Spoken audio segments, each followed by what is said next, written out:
In this lecture, we have three topics to cover. Proof of citizenship, that is, proving citizenship when you need to. How would you do that? Dual nationality, and loss of citizenship. Beginning with proof of U.S. citizenship. Proof of U.S. citizenship must be established when dealing with all levels of the U.S. government. Documents proving citizenship must be provided when applying for Social Security benefits and when applying for a U.S. passport. States may also require, and are increasingly doing so, proof of U.S. citizenship for public benefits and licenses. A federal statute known as the Real ID Act, passed in 2005, gives basic requirements for driver's licenses in the states. In the United States, driver's licenses are issued by the states, not by the federal government. Additionally, because the United States has no national identification card, state driver's licenses tend to be used as a substitute. The Real ID Act is designed to enhance security procedures and make uniform driver's license issued by states. Back to citizenship. What documents might prove citizenship for an individual? Here is a list of documents that can serve as what is known as primary proof or evidence of citizenship, and let's take a look at that list. A previously issued undamaged U.S. passport can be primary evidence of citizenship. In addition, and for most persons living in the United States who were born here, a certified birth certificate issued by the city, county, or state of birth, and we talked about the birth certificate being an essential proof of citizenship back in Lecture 3 on birthright citizenship. Additionally, a consular report of birth of a U.S. citizen abroad, or similarly a consular certification of birth, if a child is born to U.S. citizen parents abroad and qualifies for citizenship at birth, this is the report that would prove it. A naturalization certificate is also, of course, primary proof or evidence of citizenship. And then finally, a similar document, a certificate of citizenship. What if you don't have primary evidence of citizenship, but you are, in fact, a United States citizen? How might you go about proving your nationality? The United States State Department allows secondary evidence of proof of U.S. citizenship by birth. This is necessary in instances in which you were born in the United States, cannot present primary proof of U.S. citizenship, either because a birth certificate was lost, cannot be found, was never issued. You must present secondary evidence of U.S. citizenship in the absence of that birth certificate. This evidence can include a combination of the following records. These records need to have been established or created while you were a child up through age 5. And these include a baptismal certificate, again prior to age 6 through age 5, a baptismal certificate, a hospital birth certificate. Again, this is a record of birth in a hospital, but it is not an official state birth certificate. A census record that shows your birth. An early school record, and again, this would need to be an early school record because it has to be through the age of 5.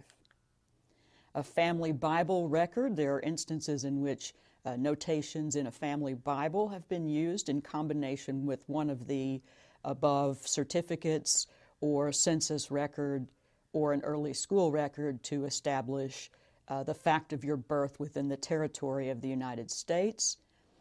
A doctor's record of postnatal care, again through age 5, so these are medical records that you may be able to find and produce. If none of these documents exist, you may be able to establish citizenship through something called a birth affidavit. Someone who knew you when you were born or was aware of the circumstances of your birth may complete an affidavit so stating. Why does all this matter? Why does it matter that you can prove your citizenship?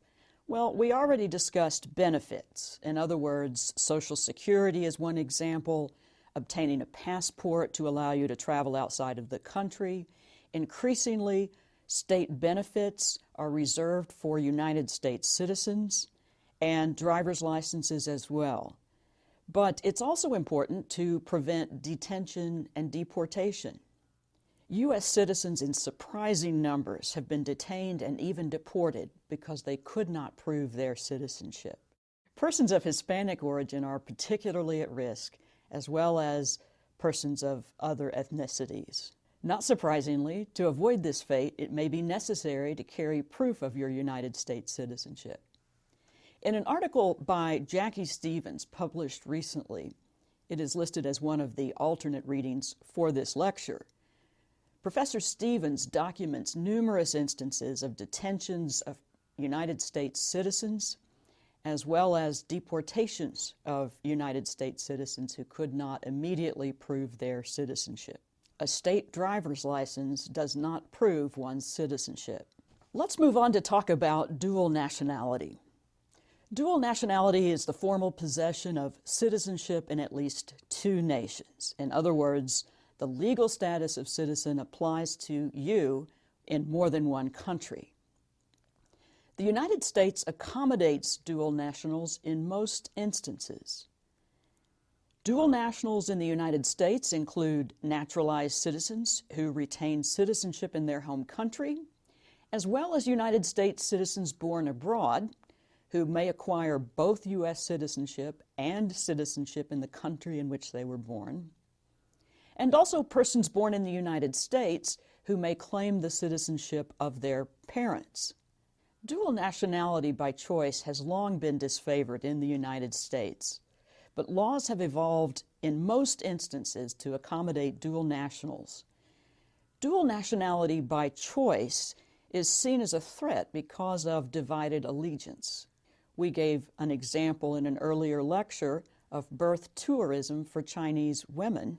To the extent that those reports were true, that birth results in dual nationality, Chinese nationality through the mother, and United States citizenship through birth in one of the 50 United States. One can then choose a country for residence, but you're also subject to certain obligations in both countries, including military obligations. This leads into our final topic for this lecture, and that's loss of citizenship. Citizenship acquired by birth or naturalization may be renounced. You can decide not to be a United States citizen. This process was formerly known as expatriation, so you hear the term expatriates quite often, but it is now termed simply loss of citizenship. U.S. citizenship may be lost involuntarily in two situations. The first is fraud in procuring naturalization. We'll talk about that briefly.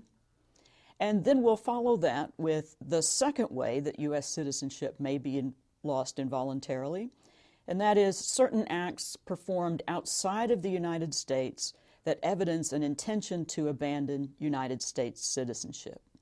The first path to loss of citizenship applies only to naturalized citizens, not to those who were born in the United States. This is a process known as denaturalization. Naturalized citizens may have their citizenship revoked. Denaturalization can occur at any time after becoming a United States citizen if the recipient of that privilege procured it invalidly. For naturalization, there are two separate grounds. First, illegally procured. That's language from the statute, meaning that the naturalization process itself was procured illegally. And the second way is, again, language from the statute, concealment of a material fact or by willful misrepresentation. For these grounds, a naturalized citizen may have failed to disclose crimes committed in the United States or any of the other requirements for naturalization that we looked at in Lecture 1. It's potentially used for persons accused of terrorism or association with terrorists if that person failed to disclose associations with any group that could be perceived as supporting terrorism. It is probably unconstitutional for Congress to impose any post-naturalization requirements. United States Supreme Court decisions suggest it could be the case that any additional requirements after naturalization that could result in loss of citizenship would be unconstitutional. For the denaturalization process, there are strict process requirements. There are strict protections for the person who is the subject of a denaturalization proceeding. And again, this is based upon precedent of the United States Supreme Court with respect to the importance of the right of citizenship once acquired. The term illegally procured may also apply to false or fraudulent documents that were used to enter the country originally. Now let's talk about voluntary relinquishment of citizenship. Both naturalized citizens and those born in the United States may decide not to be citizens any longer, but I want to focus in particular on native-born citizens. For native-born citizens, those born within one of the 50 United States, U.S. citizenship cannot be lost involuntarily. This is a very important concept. There are certain acts for those living outside of the United States that, if performed voluntarily, can be deemed an intention to relinquish United States nationality. So rather than a form of oath renouncing formally one's citizenship, there are some acts, if they are performed outside of the country, that could result in loss of nationality. Let's look at those. This is current U.S. law. There are currently 6 grounds that, if performed voluntarily, equals an intention to relinquish U.S. nationality. And here they are. The first is obtaining naturalization in another country. So you've gone through the process similar to what we discussed in Lecture 1, how to become a citizen of the United States. You have naturalized in another country. If you obtain naturalization in another country, at least under the statute, that is a grounds for intentionally relinquishing your U.S. citizenship. That is now ignored by the State Department, and we'll talk a little bit more about that. Similarly, taking an oath of allegiance for a foreign sovereign. We spoke in Lecture 1 about the oath of allegiance being part of the naturalization process of the United States. Most other countries have this as well. Once again, this is in the statute. It's been in the statute for a long time, but it is really now ignored. So simply the fact of naturalizing in another country is not going to result in loss of U.S. citizenship. But it's a different story if you serve in the armed forces of another country as an officer, or if you serve in the armed forces of another country in any capacity when those forces are engaged in hostilities against the United States. That is a ground that, if performed voluntarily, again, is the equivalent of, or will be deemed to be, an intention to relinquish United States nationality. There are a few more for us to consider. Accepting a government post in another nation after acquiring citizenship there. And again, this has not really been tested. The State Department would only consider a relatively high post in government of another nation. And again, the concern is divided allegiance. You can, of course, as we mentioned earlier, formally renounce your citizenship, and that is valid. This is part of the statute as well. And finally, committing treason or attempting to overthrow the United States government is listed in the statute as a ground to lose one's citizenship if that act is deemed intentional. Most of these grounds have not been tested in court, and similarly to the denaturalization process, the United States Supreme Court has been very protective of citizenship rights and in only narrow circumstances would permit the loss of citizenship. This is reflected by Supreme Court precedent that says the government must prove voluntariness with, quote, clear and convincing evidence. This is a very high standard of evidence. The burden of proof is on the government to prove that one of these actions was taken voluntarily with the intention to relinquish your citizenship. Why might U.S. citizens choose to relinquish their citizenship? One reason is tax avoidance, or at least that's a concern of the Internal Revenue Service. Persons who voluntarily relinquish citizenship for tax advantages can be barred from returning to the United States for any reason in the future. Once again, the burden of proof is on the government to prove that you relinquished your citizenship in order to gain a tax advantage. The preceding program is copyrighted by Emory University.